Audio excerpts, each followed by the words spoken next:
حضرت ابو ہریرہ کہتے ہیں کہ رسول اللہ صلی اللہ علیہ وسلم نے فرمایا کہ 1 دینار وہ ہے جو تو خدا کی راہ میں خرچ کرے، 1 دینار وہ ہے جس کو تو غلام آزاد کرنے میں خرچ کرے، 1 دینار وہ ہے جس کو تو مسکین پر صدقہ کرے، 1 دینار وہ ہے جس کو تو اپنے اہل پر خرچ کرے۔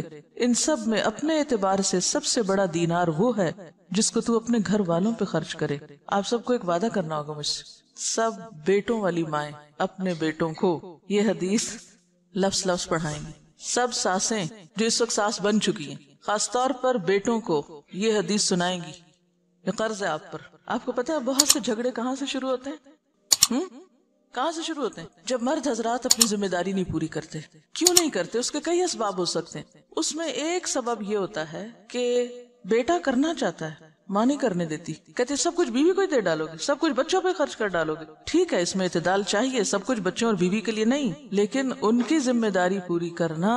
اگر مائیں یہ تعلیم اپنے بچوں کو دیں گی اور بچے آگے اپنی بیویوں کا اور بچوں کا خیال کریں گے، ان کا دھیان رکھیں گے، تو اس سے فائدہ کیا ہوگا؟ گھر میں خوشی ہوگی، گھر میں سکون ہوگا، تو آپ سب کام اچھے سے کر سکیں گے۔ اور دوسری بات یہ ہے کہ جب اپنے گھر والوں کو چھوڑ کے دوسروں کو دیا جاتا ہے، اس سے کیا ہوتا ہے نقصان؟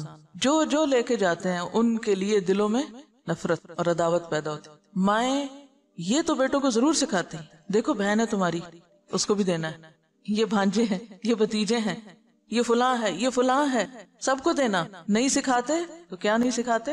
بیوی کو بھی دینا۔ بیوی کا اگر وہ شوہر دل جیتیں گے تو کس کو فائدہ ہوگا؟ بالکل مدر ان لا کو ہی فائدہ ہوگا۔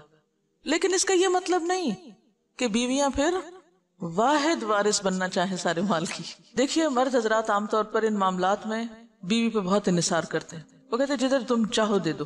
اکثریت کو میں نے یہ دیکھا ہے، جو چاہو کرو۔ اب عورت کے ہاتھ میں ایک چیز آ گئی، اب ایک اور آزمائش، ہر نعمت آزمائش۔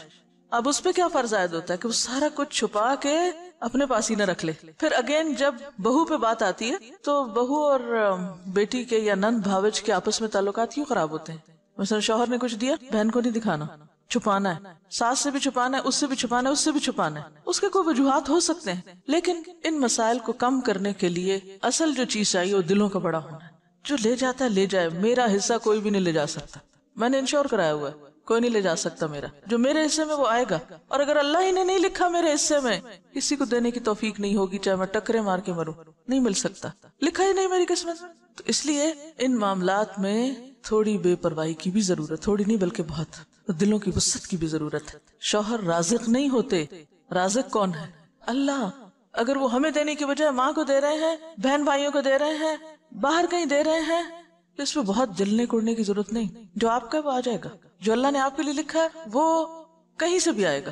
تو جب تک ہم بھروسہ اللہ کی ذات پہ نہیں کریں گے تو بات نہیں بنے گی۔ یاد رکھیے کوئی بھی اصلاح ہو نہیں سکتی جب تک کہ دو طرفہ، دونوں طرف سے دل نہ بڑا کیا جائے، دونوں فرائض ادا کرنے میں نہ لگ جائے۔ اگر دونوں حقوق مانگنے میں لگ گئے تو مسئلہ خراب ہوگا۔ تو یہاں پر آپ دیکھیے کہ خیر کے کاموں میں خرچ کرنے کا بھی اجر بتایا گیا، لیکن اس کے ساتھ ساتھ اہل و عیال پہ خرچ کرنا بھی باعث اجر و ثواب ہے۔